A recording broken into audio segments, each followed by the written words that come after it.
पर एक और अहम खबर है जो कि अपने नाज़रीन से शेयर करेंगे। पाकिस्तान बार कौंसिल ने ऑफिशियल सीक्रेट एक्ट में तरमीम की शदीद मजम्मत की है और मजम्मत करते हुए वफाकी हुकूमत से फौरी तरमीमी बिल वापस लेने का मुतालबा भी किया गया है। तो अपने नाज़रीन तक ये खबर भी पहुँचा रहे हैं।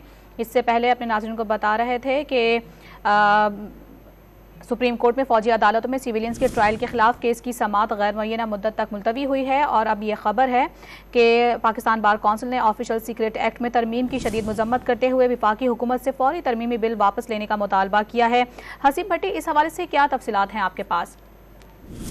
देखिए, पाकिस्तान बार कौंसिल ने जो एलामिया जारी किया है उसमें कहा है कि उसमें ऑफिशियल सीक्रेट एक्ट में तरमीम की शदीद मजम्मत की है और एलामिया में कहा गया कि वकला बरादरी ने हमेशा आइन की बालादस्ती और कानून की हुक्मरानी के लिए जद्दोजहद की।